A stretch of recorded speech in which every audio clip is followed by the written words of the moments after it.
What's up, everybody? It's Soren Baker, and today on Unique Access, we're joined by Mike Case. What up with it? All the way from Portland. Thank you for coming through, sir. No problem, man. Yeah, man. So, Portland, it's obviously a major city, a big city in the United States, but it's also not really known so much for rap, other than now it's starting to get a little buzz. Yeah. So that being said, what's going on in Portland, man?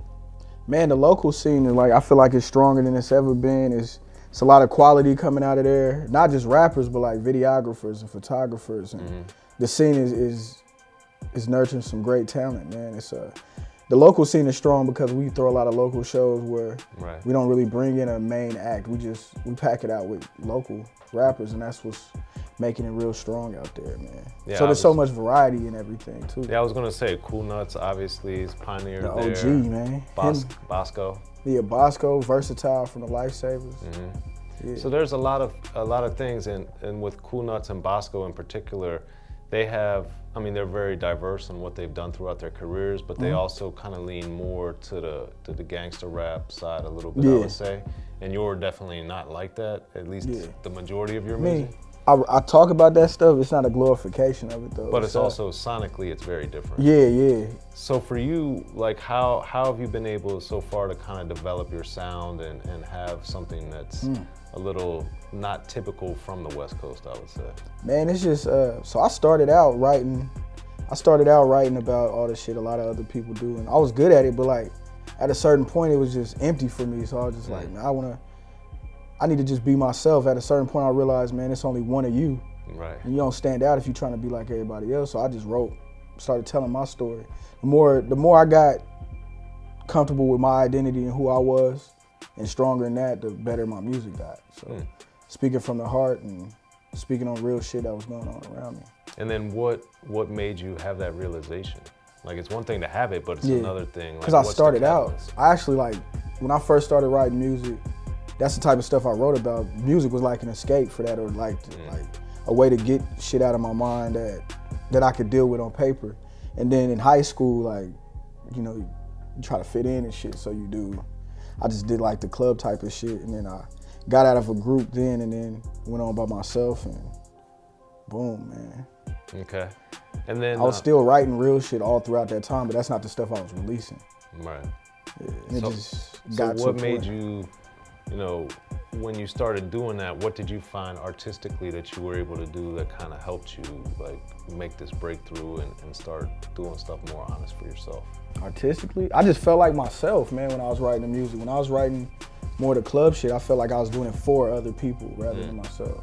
Like trying to be cool rather than just being myself. Trying to appeal to people that weren't even really like me, you know what I mean? Probably. And I just noticed whenever performing my shit that's real from the heart, people connect to it more at shows. There's different type of comments you get after the shows. You don't got the groupie problem because people genuinely fuck with your music. It's not about what you have, it's who you are. Right. When you write from the heart. And then you've been on compilations and different things, and the JanSport record. Yeah. So what was significant about that record, do you think, that kind of got you some traction? Man, because that's when I really found the balance, man. I call it like candy and carrots. You make people think that they getting some candy, but there's also substance in there. So with that, I got the beat from this cat named Brixton Chase, and I was like, this is the one that I can do this on. So I went with like popular, I guess, flow patterns and shit like that. Like simplified it, but also still talked about shit that's going on and where I come from. Right. But I kind of hid it in there, like finessed it. Well, that's one of the things that I think is great about your work, is that you're able to, a lot of times I don't think that people in general from the West Coast get a lot of respect as lyricists. Yeah. And I think that you have the ability with your flow, the lyrics, and then combining, like you just said, like you're able to like weave in like stories and food for thought as well as the punchlines. So as you grew as a writer, how do you think you were able to like take that next step as a writer and really combine everything like that? Really, it was just stepping back into like listening to the older stuff, Tupac and and Biggie and Nas and Scarface. Illmatic, when I re-listened to Illmatic, that was like probably like the turning point for me. Cause I was realizing, I learned that he was 18 years old when he wrote that shit. And then I'm just listening to it, I'm like, damn. I can see everything he's saying and the ways he pairing his words together was crazy. Like you felt like you was in Brooklyn. Not Brooklyn, he was in Queens, right? Yeah, Queens. You felt like he was in Queens when you listened to his music. From the intro on the train to like, you know, New York State of Mind. Represent New York State of Mind, which is my favorite, one of my favorite songs ever. Just rappers are monkey flipping with the funky rhythm I be kicking. Like what the, like the way he's putting his words together in there. Like I ran like a cheetah with thoughts of an assassin. Right. Picked the Mac. I want to listen to that shit right now. Because kind of tied into the question I was asking is that you have, I would argue in a lot of the stuff that I've heard that's already come out, I think is much more of a Nas / East Coast influence as to what you're doing now, at least. Yeah. So is it because of Nas or is it other reasons? I'm just, I gravitate more towards lyrics than beats, you know what I mean? So I just feel like if I'm gonna write something, I need to be saying something and it need to connect. So I feel like a lot of the East Coast shit, I feel like on the East Coast, they more crafty with the pen, but I feel like the flavor is on the West, so I just take them both and blend them pretty much. There it is. It's yeah, the West got the flavor and the feel, but the East got the real intricate rhyme patterns and shit like that. And then artistically, how do you think you're gonna be pushing yourself forward to reach a new level and reach new success? Man, continue to write, man. Continue to press myself, continue to like, my thing is whenever I get writer's block, anything like that, I listen to like a Kendrick Lamar and try to write something better than that. That's my thing. Like, Kendrick Lamar to me is a bar. Not just because he spits, it's just the fact, the shit that he does on records is different. I haven't heard many people since Andre 3000 do the shit that he does on tracks. So like, I'm always looking at what's the bar and going after that, or trying to go above that, or just trying to like make my next verse better than my last, really. I got a song called 15 Cents that's on there.